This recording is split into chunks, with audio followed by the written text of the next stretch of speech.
All right, we're going to give this another go. Welcome to Drum Chat Hang. My guest today is the legendary Tony Coleman. Now, if you're not familiar with Tony, Tony is the kingpin of blues. He played for backing B.B. King for 30 plus years. That in itself is absolutely amazing. I'm sure throughout this chit chat you'll fall in love with the guy. He's one of those dudes that you can see why he's excelled so much, and you can definitely see why he is where he is and who he is.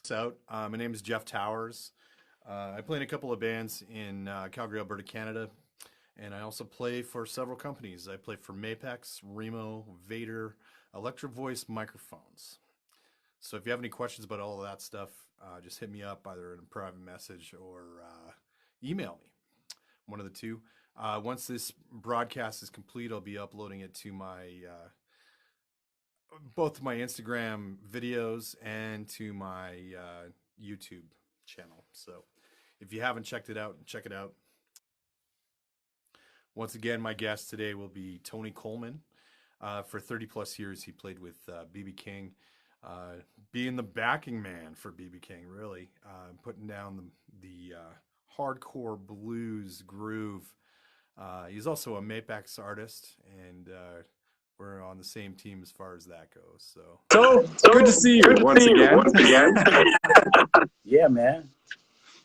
So what have you been up to? You've got a lot going on there. A little bit. They say it's hard to hit a moving target, so I keep it moving. It's always good to be moving. You know what they say, if you stop moving, that's when things fall apart. Yeah, I can dig it. Absolutely. So I saw you were at the Rolling Stones concert this week. I was. How was that? It was great. I mean, the greatest rock and roll band in the world. Yeah. Without question. Yeah, absolutely. No rock band or band period that has dominated as long as they have as far as being on top of their game. Nobody. That's true. If you can think of it, let me know. I don't know anybody that's got their shit together as great as that band does, and that's successful. Nobody, no band. No. Rock and roll, funk and soul, opera roll, I don't care what you say. That band is the band. Absolutely. I mean, it's just that simple. Yeah, that's true. I see Lucas was opening. That's pretty awesome. Yes, he was, and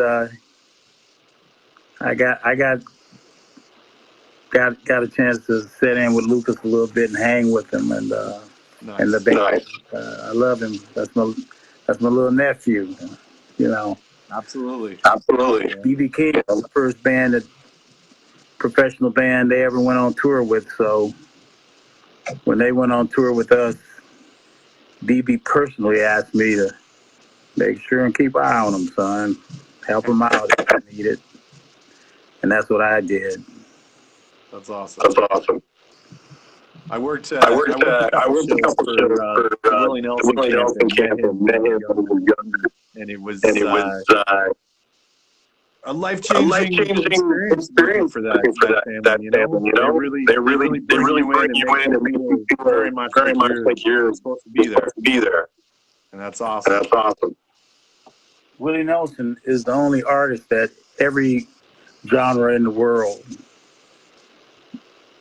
can be around. I mean, that's another one. Willie Nelson is he's the alpha and omega of greatness when it comes to humanity and music.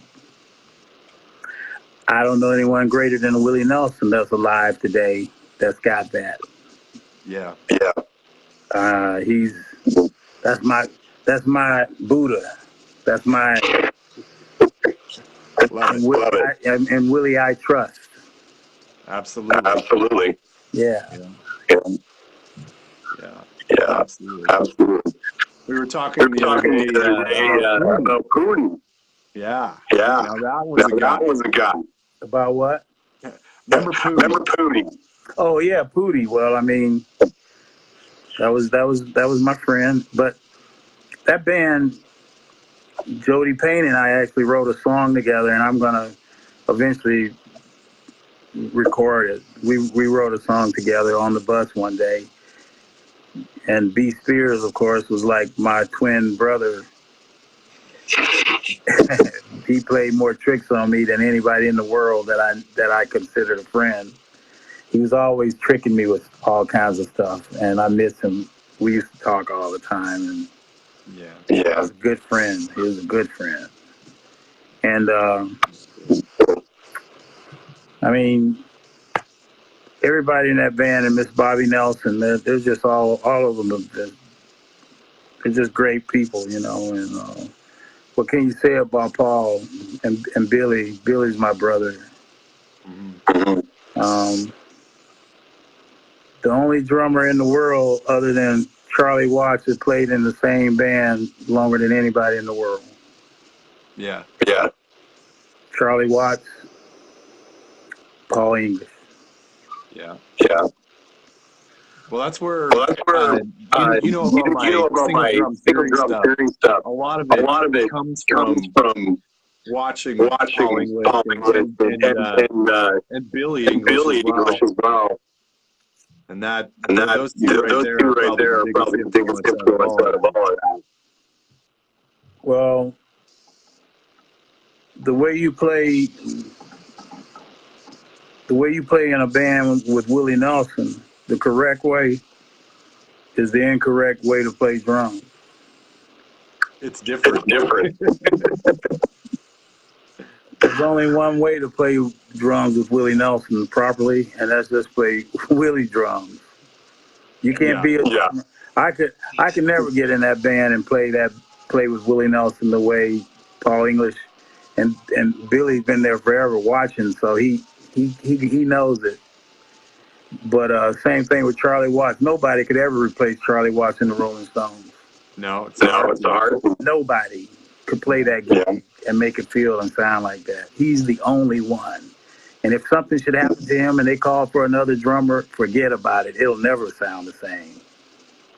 That's true. Timmy Tucker and any motherfucker. Nobody could ever replace that man in Rolling Stones. Yeah. That's not just my opinion. That's for real. I mean, I listen to that band and listen to the way he plays. Man, nobody could. And that drum kit is so damn old. You could never replace that drum kit. And if you did, if you had that kit, it's not going to sound the way he makes it sound. So no. Anyway, that's just Tony Coleman's observation. You can agree or not. I don't really give a rat's ass because I know I'm right. I know I'm right. That's why I love you. That's a fact. I guarantee it. Right on. I love you too. Absolutely, man. Yeah. Brother from another mother since day one. Yeah. So what are you using for configuration when you're playing the country gig we're doing now? Well, I'm not playing a country gig. I'm not playing any particular gig. I'm just doing my own thing whenever someone offers me an opportunity to play. I will not play with anybody that I don't like. The days of doing that are over for me. If I don't like you, I don't want to play with you. If you were the Rolling Stones and I don't like you, screw that. I'm not going to play with you. I just had my 64th birthday. I'm not interested in not being happy on stage all the way around. I'm not kissing nobody's ass. I don't want your money. I've never played for money. I've always played to have fun. I mean, do you understand what I'm saying? I totally know. Fun is the first part of playing. When you look at the Rolling Stones, those guys are 150 years old. having fun. Yeah. Forget they're making $10 billion, whatever. Yeah. If those guys were not having fun, they wouldn't last as long as they have lasted and become as successful as they have become without having fun. I'm sure they've had their moments where they go, "Fuck you, man! I'm out of here," and then they get pissed off and fuss and fight, and then they go home, and then they come back and say, "So what time are we leaving for the gig?" You know. But you can tell there's like this brotherly thing. And love and hate you at the same time, but still love you more. That's family. Yeah. That's family. Family is getting punched in the face by the one you love and then going and make music. And I'm not saying that to sound like some kind of weirdo. I'm saying if you got in a physical fight, altercation with somebody that you really love in a band, your brothers, I'm not talking about relations, I'm talking about musicians. If you could get in a physical altercation with the guy you play music with and then forgive each other and go have a drink like the old days, you know, and say, "Hey, man, damn, you knocked the hell out of me. You knocked some fire out of my ass, but I get you next time," you know, and laugh it off. Those are real people, but those days kind of gone away. And I love seeing bands. I don't particularly care for artists because artists don't have a band concept. They want to be all about them and like the band, whoever's back there. They have the band all the way to the back of the stage, and they have the whole stage and all the light on them. Mm-hmm. Guys back there playing, you don't know who it is. They don't care if you know. They don't really want to know. All it is about them. It's not about who's that bass player, who's the keyboard player, who's that guitarist, who's that. No, it's always about them. And at 64 years old, I don't ever want to work with an artist like that, ever. I'm not going to do it. No. Nobody really. I'll go set my drums up on a street corner with a box and play for tips before I do that. It's supposed to be about the music. It's not supposed to be about these egos and look how much money I got and look how much more important I am than you are. It's not supposed to be all that superficial bullshit. That's not why we play music. Not real musicians. Real musicians don't care about, do I look cute on the photograph. B.B. King, when he played, you can YouTube pictures of B.B. King from when he was very, very young to when he got really old. You could look at his face and be like, "Damn, what the hell? He looked ugly as hell." He didn't know what he looked like. He wasn't concerned about, am I looking, posing, posturing properly. He's just playing with his heart and soul. And however he looks, that's how it looks. He wasn't going to the photograph saying, "Oh, no, that's a bad one. Don't put that one." No, man. He looked the way he felt it. He wasn't trying to be cute. He was. True musicians are real. They don't even know what the hell they play. Yeah. And they're honest. They don't have to feel like they have to kiss your ass for you to like them. To pretend to be nice when they're not feeling nice. I mean, it's not. You don't have to be an asshole, but to say like, today I'm not really in the mood to be like jumping around in front of cameras and things. I want to just get away from that. And then people go, "No problem." But today, everybody's, in the music business, they're real light asses, man. They're not real.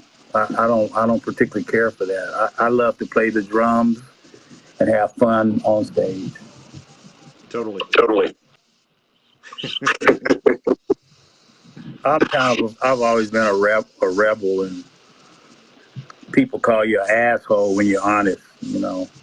I don't be honest, brutally honest, where I don't have any respect for others.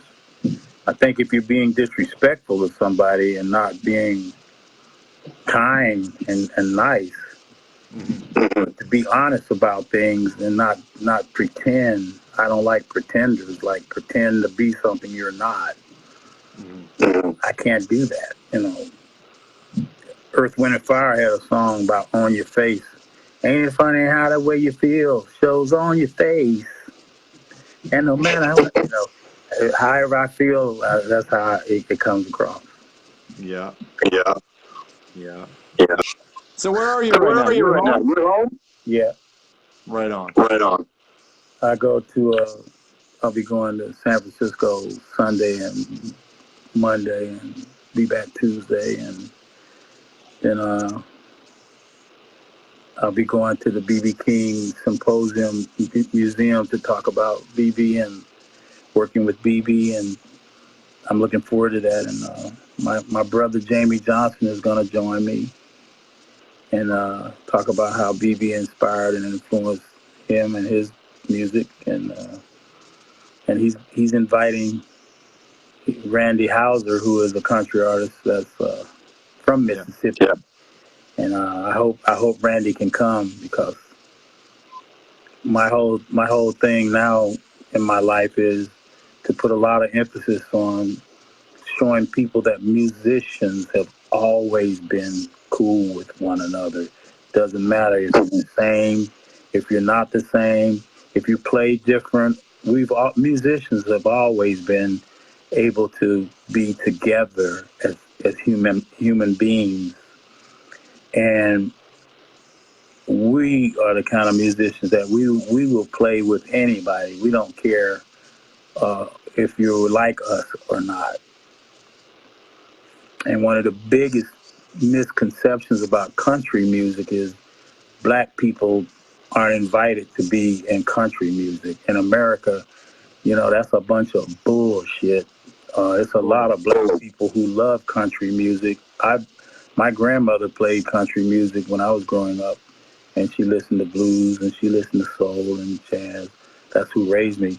But we as musicians got to stop thinking about if you are like me. We don't care. Us, what I consider real musicians, we don't care about that shit. Yeah. Yeah.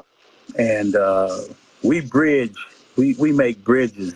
We don't make walls. And like a friend of mine who's a country singer named Tom Worth, we were talking. He said, "Yeah, we don't make walls. We build bridges."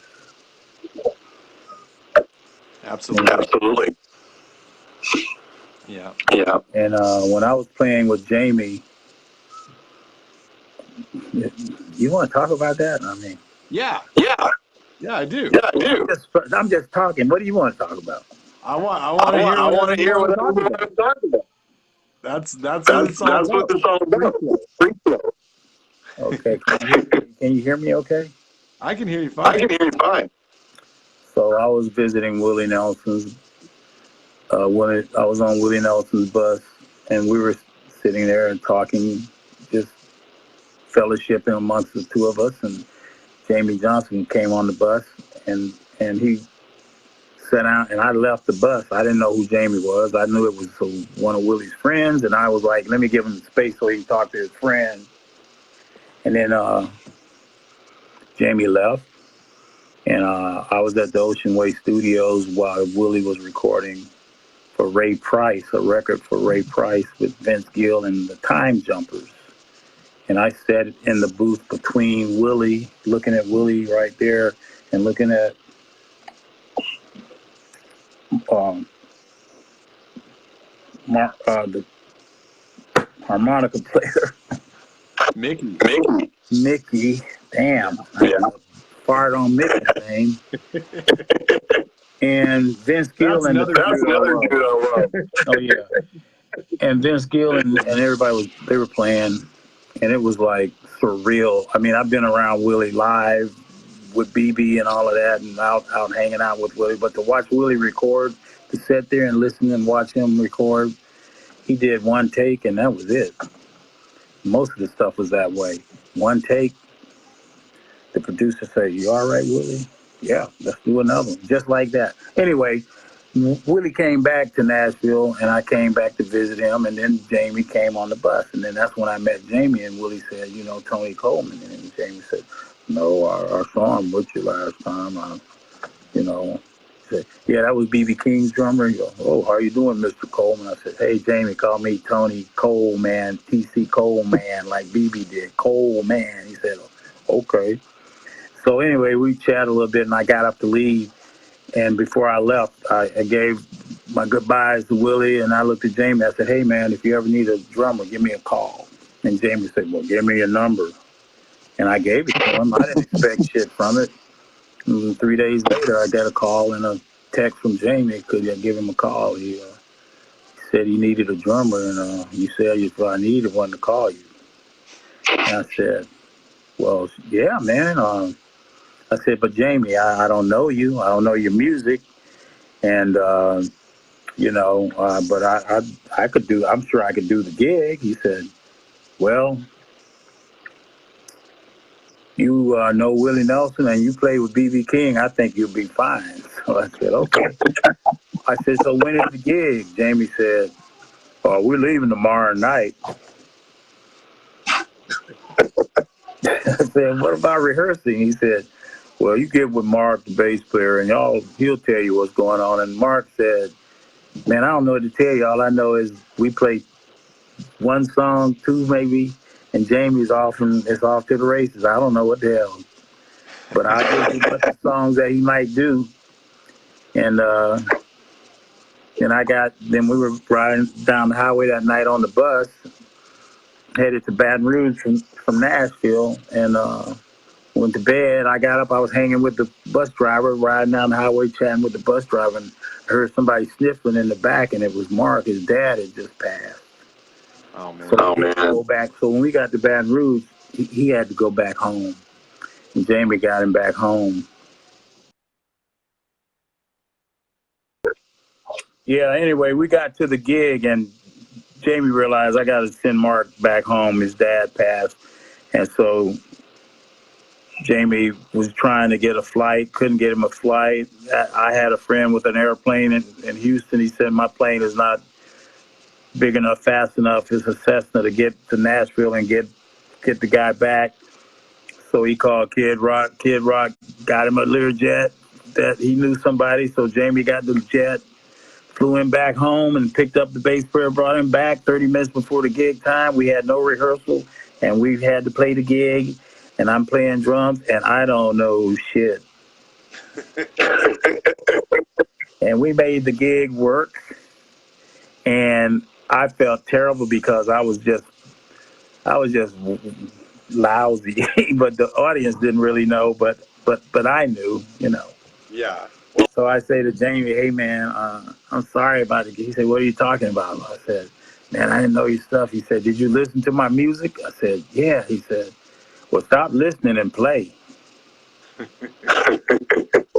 And so I finally learned his songs, and I was pretty much ready for anything. But then Jamie, he'd be spontaneous on stage, and sometimes he'd just go and pick out an old classic country tune, one of them real country classics, and I'd be lost again.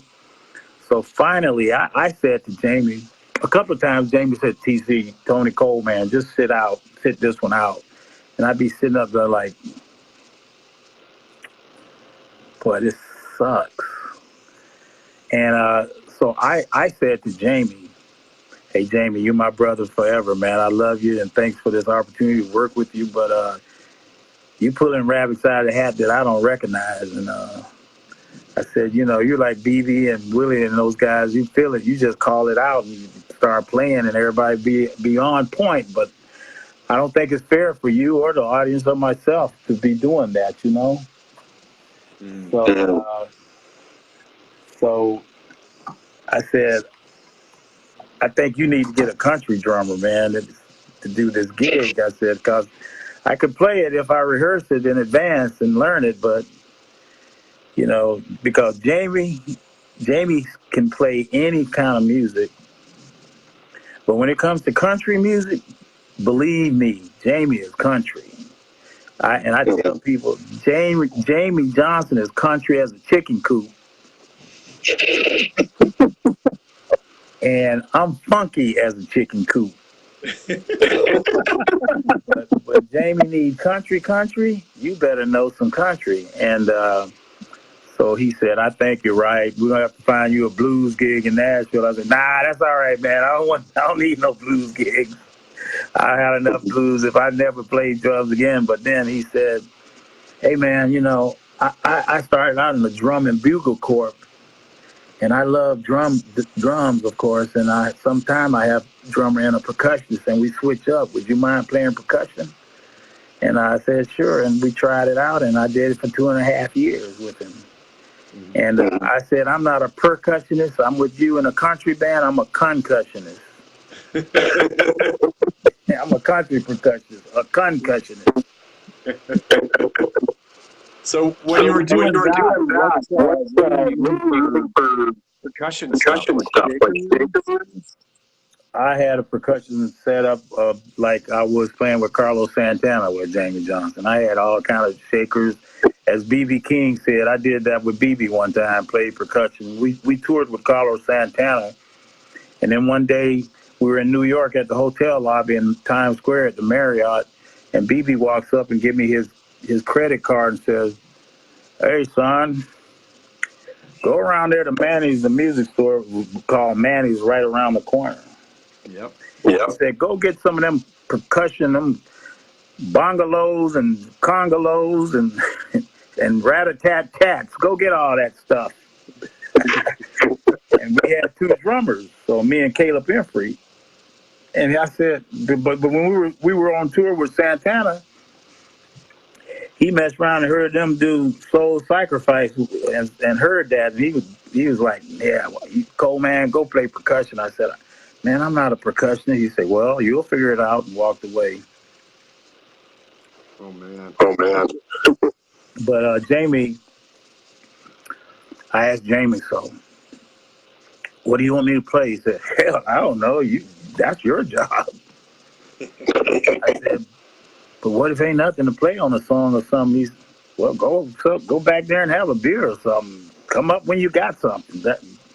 Jamie is, in my opinion, the kind of guy I like to play with, that the way you approach music is just go for what you feel, man. You don't never have to be like, perfect. More organic. We're real organic people. We play organic music. We don't play, and I'm not criticizing people that do that. It's just I don't like it. I don't like that robotic click track stuff. I that's not me. I like to play stuff reggae, blues, funk, stuff that's just spontaneous and natural, And if you make a mistake or you play the wrong note or you don't play it right, then BB would say, well, play it twice, play it louder the next time. Mm-hmm. Make it just at least play it strong. If you're gonna play wrong, play it strong and make something out of it, Mm-hmm. Of course you want your songs to be good and all that, but hey man, I just like to play. I like people that like to play from the heart and soul, Fully. Hey, Mark. What's up, Mark Young? That's Mark. We were in the Army together. We had a band together back in the day. That's awesome. Where is he at? He lives in Florida. He's from New York. He's a badass guitar player. I hope we get to play together again. That's awesome. Right on. And I met the guys at Drumeo, and we ended up doing a Drumeo video together. Yeah, tell us about Drumeo.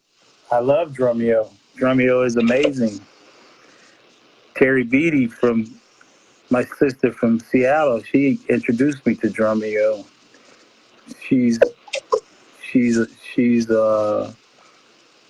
a person who really supports drumming and drummers, and she loves drums. And she introduced me to them, and everything they do to me is amazing.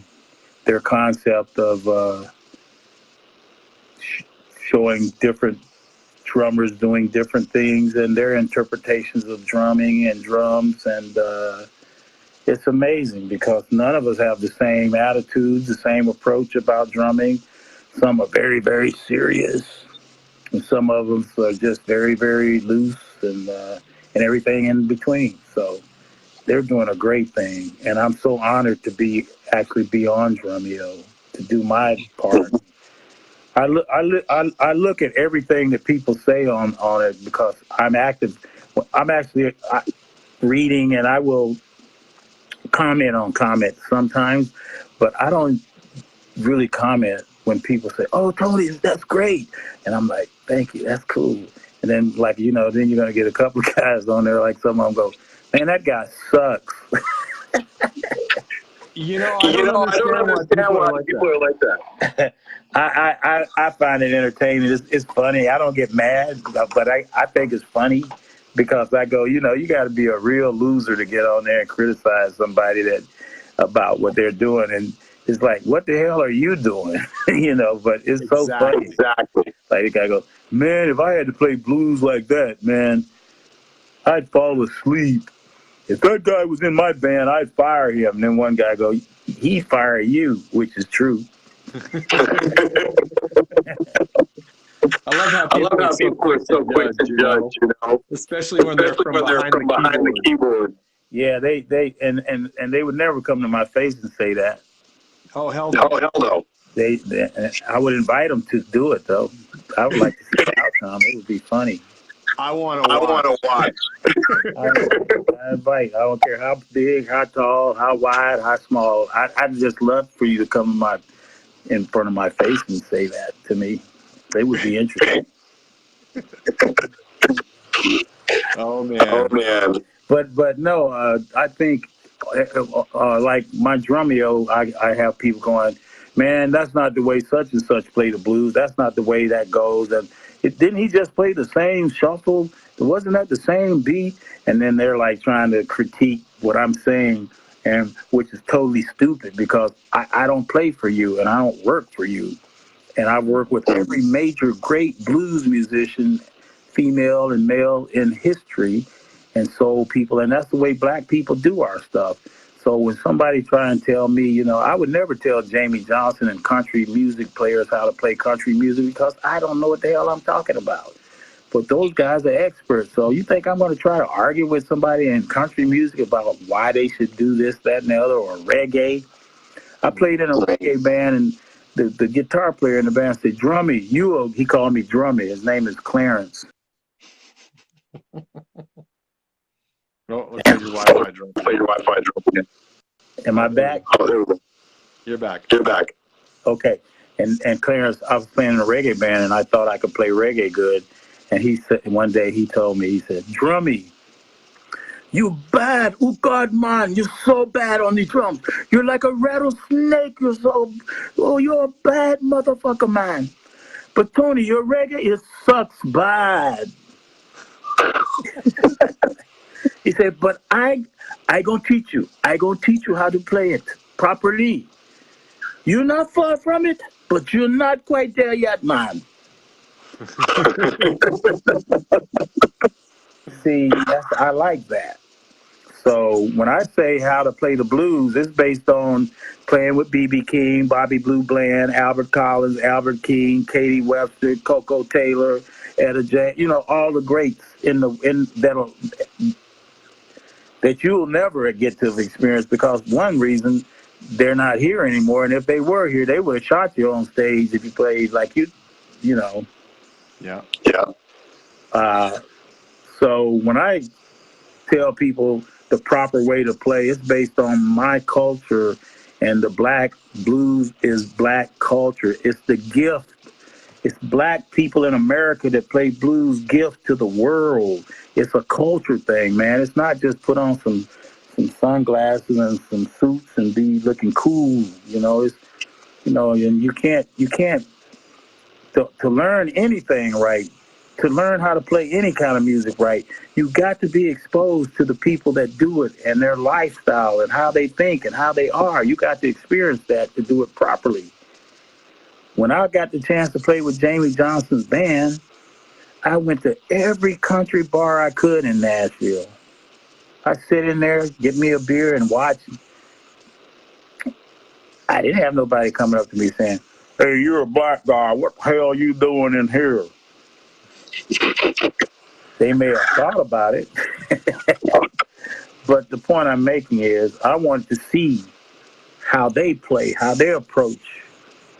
I get on YouTube, watch, listen. I'd ask questions. I wasn't like, oh, that's just some country shit. I can do that. No, you cannot. If you don't study it and you don't have somebody that does it well to tell you you're doing it right, you ain't doing it right. Until I say you're playing the blues right, until people like me say you playing the blues right, then you're playing it right. If we don't tell you that, you are not playing it right. I don't give a damn who you think you are or who you are. That goes for Joe Massa, Eric Clapton, whoever. If we as black people who created this culture like you, you're in. If you're in a reggae situation and people that created reggae music and those musicians say you're good, you're in. If I go to play for anything, you know what I mean? Yeah. Totally. Tell us about Gary Clark Jr. What about him? Tell us about him. I don't know what to tell you about him, really. I don't know Gary Clark Jr. like that. I met him, and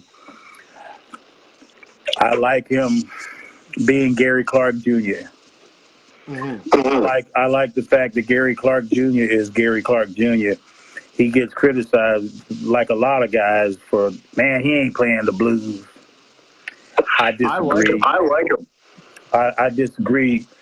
I used to think you had to play old-timey blues to be a good blues man, and I still think that. If you can't play the old school culture, you can't play the blues. Then once you play that, now you take it to where you want to take it based on how you feel and how you're living.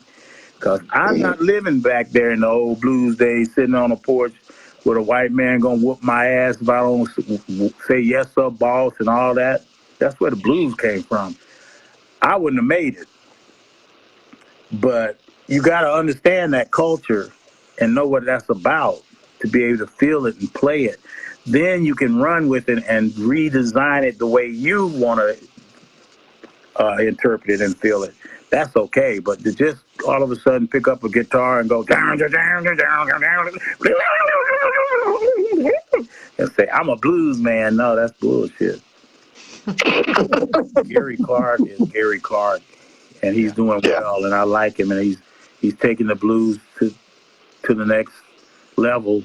And, you know, people always got to criticize, you know. I mean, I'm just glad the guy came from the blues space, because he used to hang out at Antone's down in Austin, and he watched and learned from all of those original players who know how to play it. And it's not just based on race. It's based on place. Yeah. I say place, that means where you go and what place you stand and listen and absorb it and learn in that place. Sit in there around the right places on anything, and that's how you become good at it. But if I hear Sweet Home Chicago one more time, I'm probably going to end up being infamous for right inside the head with a bat or something. You know, we knew Tony Coleman was kind of borderline. You know, he actually walked in and hit the guy in the kneecap with a baseball bat singing Sweet Home Chicago. Man, if I hear another Sweet Home Chicago. Buddy Guy, he can do it. That's Buddy's home and song. Yeah. Chicago made Buddy Guy, so that's all right. But some little young, just learned how to play guitar, talking about I'm Sweet Home Chicago. You don't know nothing about Chicago. Sit your ass down. Love it. Love it. I love it. I love it. So who are you playing with on your next couple of gigs coming up?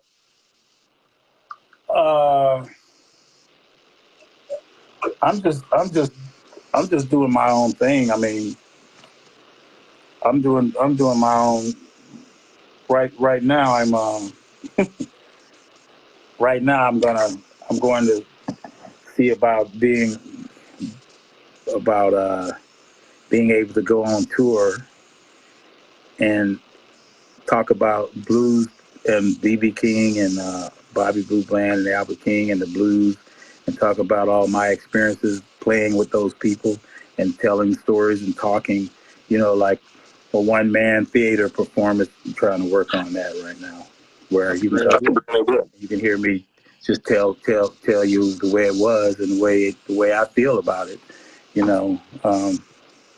like a night of talking to Tony Coleman about the blues, where they can have like several wireless microphones in the audience, and people can ask questions and participate in it, where you can like we're doing now. Like, you want to know something about BB or something, just ask me. I'll tell you.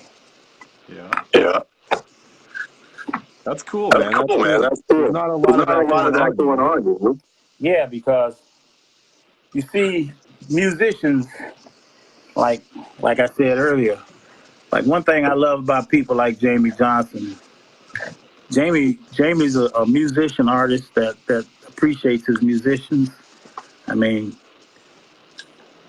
Brother Hennessy and Milton and Cowboy and Mark and Melanie and everybody and Cody and the horn players, the Tuscaloosa horns.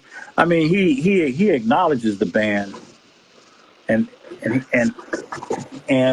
I don't want to be one of the musicians that played with all these great people, and then I die and nobody be like, who's that drummer? It's like, hey, damn it, it's me, Tony Damn Coleman. You're talking about B.B. King and all of that. Well, hell, my ass is up here on the stage too. You need to pay attention to me too. What's wrong with that? You think I'm in the background and don't get no kind of acknowledgement? That's bullshit, man. I'm up there playing my ass off. I'm sweating. I'm touring the world just like BB, and then all you see is people go, BB King. Well, hell, BB King had some other musicians in the band. We need to be recognized too for what our contribution to that was. And I'm honored and great to say I work with BB, but you need to know about me and everybody else. You want to ask questions, I'll tell you. I'll give you some answers. Mm-hmm. I get tired of seeing people writing books.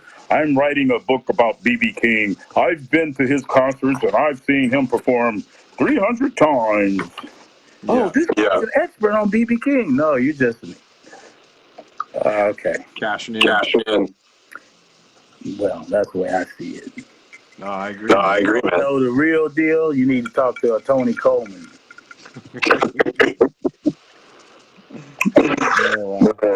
Ask me some questions. I'll give you. Let's give an example.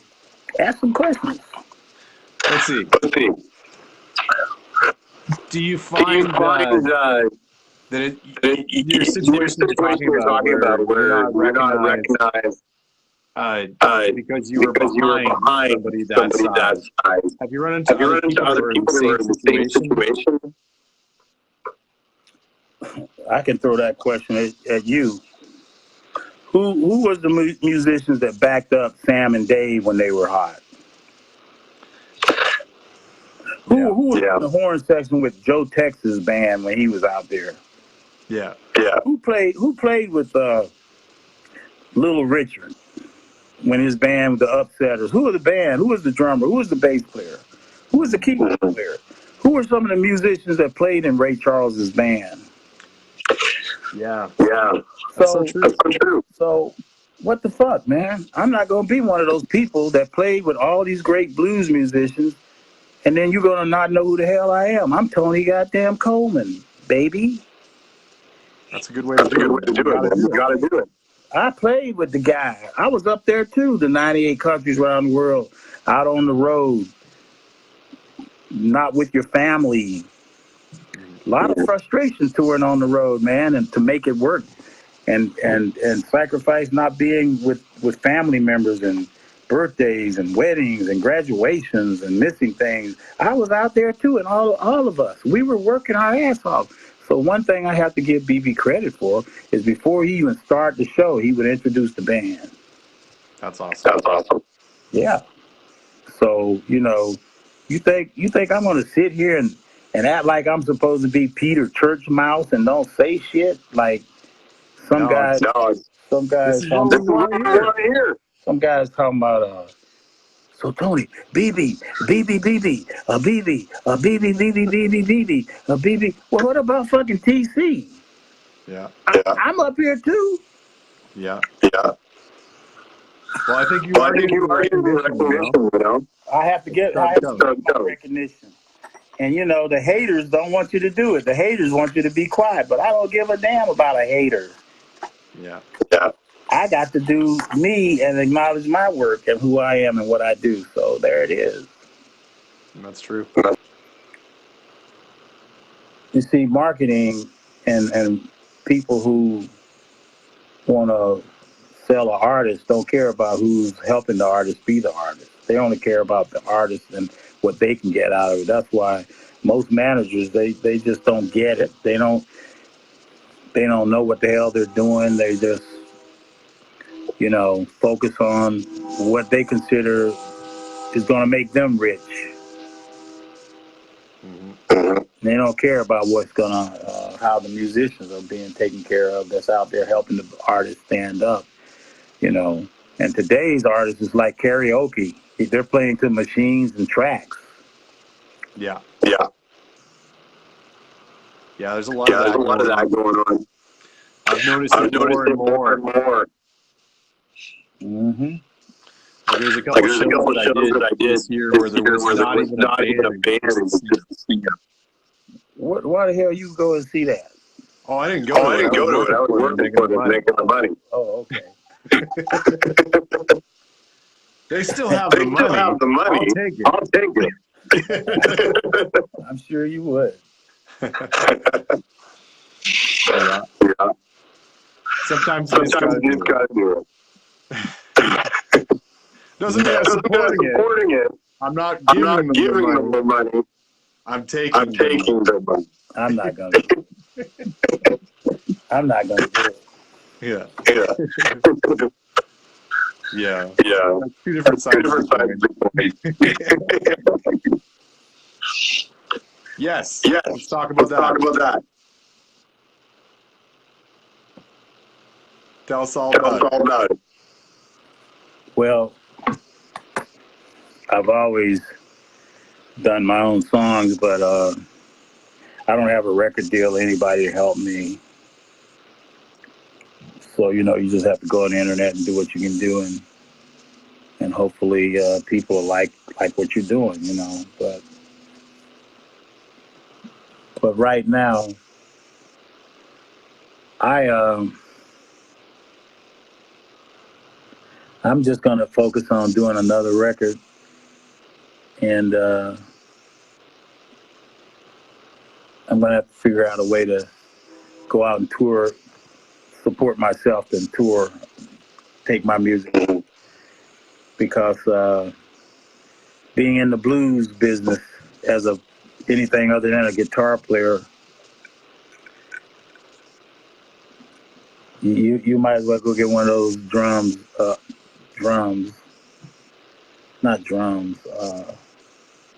megaphone and go out in the desert and sing, "I'm a blues man." Nobody gives a rat's ass. Yeah. I mean, a guitar player, people think, well, you got to be a guitarist in front of a band and call it blues. So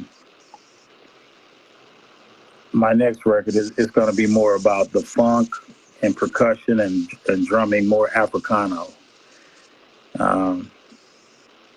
It's going to be about drumming more. I'm going to do more drum stuff with percussion going and horns and the bass. Oh, that's cool. Yeah, I'm gonna just kind of push push the blues to the side a little bit when it comes to me. I mean, I'm going to always be a blues person, but and I'll be able to play blues until I die, of course. But the next project I do, it has to focus on being a drummer, more drums. Not, you know what I mean? Hear a lot of percussion, a lot of Africana, some percussion, like a Carlos Santana thing, where you got three, 4 drummers on stage. Yeah. Yeah, that's where I'm headed. Yeah. I see drummers, so many good drummers out here. They're incredible. They're gonna find their way in their place. And they don't have to play what I play. You know, if you don't like the blues, you don't have to play the damn blues. But if you're gonna play it, at least ask me what I think people like me to play it with the right feeling and stuff. You know, don't skirt across it. You know, but there's drummers, they can play more chops than they can play more chops with one hand than I can play with my whole body. But that's really not what it's about. But I'm not interested in that. But those guys are phenomenal players that can do that. And I sit and watch them and go, wow, that was cool. But I don't want to do that shit. And I ain't going to do it because that's not who I am. But yeah, it's a lot of young cats out here coming up playing their asses off. But they still got to come back to the basics, because the basics, the meat and potatoes is what's going to pay you. That's so true. Yeah. It's one thing to be able to play 90 notes a second and can go and lock down a good solid groove. But if you can do that and you can't do the other, you ain't gonna drum. You're not gonna get many gigs, because the basics of the drums will never change, and that's keeping a good solid time, feel good groove. No matter how much you think you don't like that. If you don't like it, just look at Charlie Watts. Look what it's done for him. Yep. Exactly. It all comes back to the Watts. Imagine if he started out playing like. I think we dropped it. Imagine if he was playing like Billy Coleman. Yeah. When he wouldn't have had the gig with the Stones. Nope. But it's just something to be said for playing simple pocket grooves with a strong pulse. It's just a good thing, man. I love it. Yeah, it's undeniable. It is. Yeah. And Everybody's got their own groove. Yeah. It's cool that way. Very cool. Well, we hit the hour. So, want to wrap it up, or you got another story for us? I don't know if people want to hear me keep running my mouth. Oh, I don't know about that. Come on. I gotta. I mean, yeah, we could talk some more. I mean, do you see people paying attention to this? Or can you see it? Yeah. There's some people watching right now. Well, we got like 2 or 3 people. We got I think 8 or 9, but it kind of flexes up and down. Well, I mean, yeah, we can talk a little more. I'm enjoying it. Totally. If you want to ask me something about drumming now, I don't care. What sticks are you using now? I'm endorsing Vader 2B wood tips. Nice. That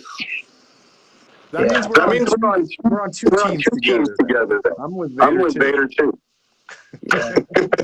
I used to be with that other company that I was with forever, but it was time to move on, and I'm happy I did. Yep. That happens every once in a while. Yeah, it does. Mm-hmm. But it's all about relationships. It's all about relationships. That's what it's all about. People always ask me how you get endorsed. I'm like, you know what? It's about relationships. Yep. It's got to be a 50-50 love. Yep. It can't be me giving 70 and you giving 30. That never works. Whatever. I'm giving 60, you giving 40. No, it's got to be 50-50. We got to do it together. Yeah. I help you, you help me, and that's how we do it. Totally. But a lot of the situations today, people don't understand that concept. Yeah. Instant gratification. And that's when I have to. I'm out. Yep. Hear that. Fully hear that. Okay. Somebody's asking a question. What is your favorite rooms to play? I'm assuming he's talking about bars back in the day or theaters. I love playing outdoor gigs. Like festivals? I love outdoor festival situations. I love those outdoor venues. You can actually see the people having a good time, so to speak. Mm-hmm. But I don't like playing where I have to be conscious about the volume, you know. It's too much work. Yeah. Too much work.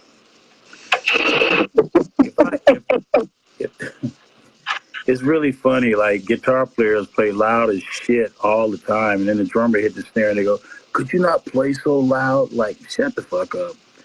You got a guitar amp and you're like blowing it out, and then the drummer hit the bang, and you're like, wow, you're playing too loud. It's like,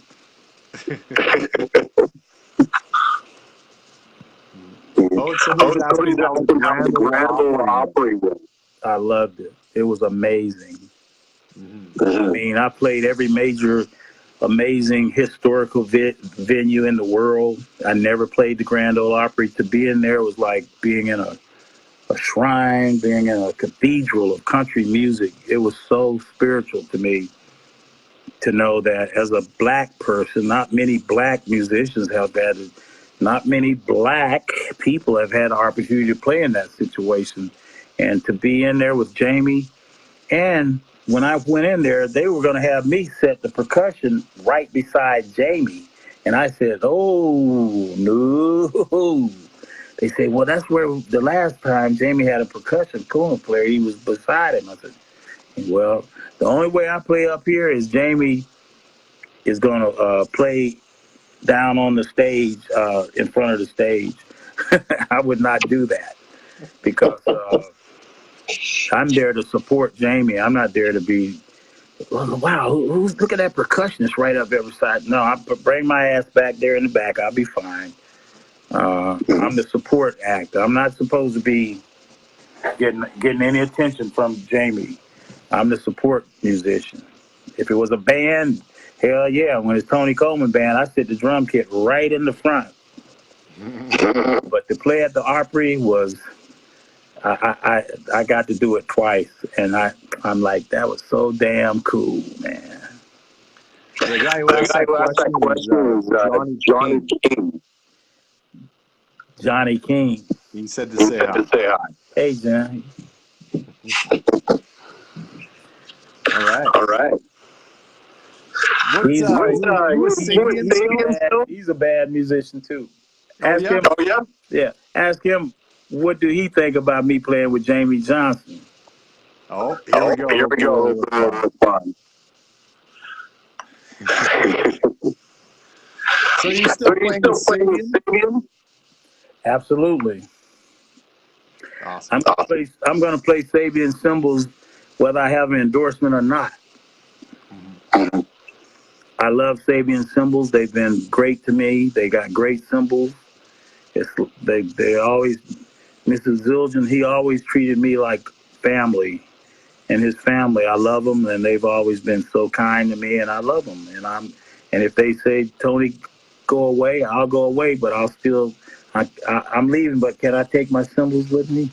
Yeah, we went to a stadium party together. Yeah. And I had to curse a certain drummer out at one of them, too. Oh, I remember you telling me about that. Yeah, he was being an asshole. I'll let you talk about it if you want to or not. He know who he is, and I know. He ain't watching me right now, but he don't give a rat's ass about me. But I had to let him know that he had fucked up what he did. Straight up. But I think he got the message.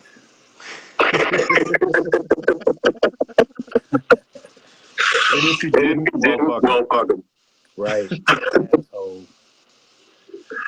yeah. That's awesome. I think that's my favorite NAMM memory with you. Well, was that? The guy think because he got, from what I understand, he got kicked out of Dream Theater because he was a jerk. Oh, I think we just figured out who he is. Oh, shit. Anyway.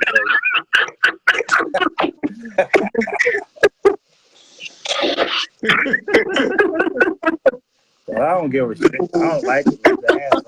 If he's got a problem with that, we can see. I'll see it now. Yep. Hey, man. What comes around. You just don't have to be shitty to people, man. No kidding. I mean, there's no need for that, man. There's no need for that. Mm-hmm. I never treat any other drummer like you're beneath me. I don't care who you are, and I love drumming and I love drummers, and I'm just so thankful that I get to make a life playing music, make a living playing drums. I mean, really? I mean, what reason is there to be an asshole? You know? Yeah. You know, that's so true. And you know what? I think drummers in general have an admiration for each other for the most part. We do. Drummers are just. I think it's because we've always felt like we're not a part of the band, you know. And when we're the whole reason for the band. You never see a good band with a shitty drum. No. Never. That's true. Johnny King responded. He said you working with Jamie inspired him to write a real country song, an old school one. Yeah, he did. It was nice. We're gonna record it together. Wooden Nickels. Yeah, I love it. That's awesome. And he got to work with my hero, Buddy Miles, too. He did. He's a good guitarist. He's my brother. That's awesome. Playing together. That's very cool. Very cool. I found out yesterday I got one of the snares coming for me. Mapex got the baddest ass snare drums. Those Black Panther snares, they are badass, boy. Absolutely. I love them. I love Mapex. And I love where they're going. They are so amazing. That summit we had, that was like, they really let us know that us artists, that we are a part of that company. They treated us all so good. That's the way it used to be. It didn't matter if you're packing stadiums or playing at a bar. They showed appreciation to all of us. I love that. No matter, because it should be that way, you know. Just because you're rare. Yeah, you know, drum companies just give people endorsements based on, oh, he's got a hit out right now and he's filling stadiums, and then next year, he'd be like, "Who was that guy you gave $10,000 worth of drum equipment to? Where is he now?" Yep. Yeah, I feel I feel very blessed to be on the tour for sure. I'm a Mapex guy. Just so everybody knows, that's how we met. We had Tony come into the shop that I was running to do a drum clinic for Mapex. Yeah. And that's where this beautiful friendship started. Yeah, man. Yeah, there's always been a love for the drums, especially the Mapex. Right on. Well, I think I'm gonna wrap this up because I'm having some issues. But yeah, again, thank you so much for making time and being Tony motherfucking Coleman. I can't be no motherfucking body else. So true. You be you, I be me. That's the only way I can do it. I respect everybody. You don't have to earn my respect. I respect you from day one, but you can lose it based on how you treat me. No, I would never treat you. Not you. I'm just saying a person in general, you know. Fully. Well, good luck on your trip coming up. All right. And I can't wait to hear about the next tour that you're doing, spreading the good word. Well, there's something major getting ready to happen, but I can't talk about it right now. Well, when it's happening, you're going to let me know. It's got something to do with BB King, and it's going to be amazing. It's been killing me to...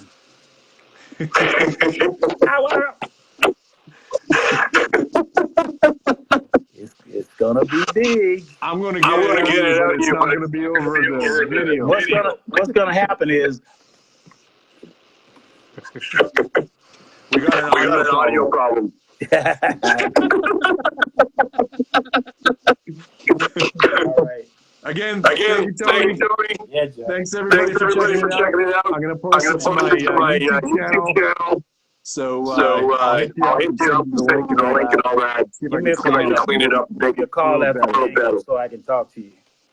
Absolutely, man. Thanks again.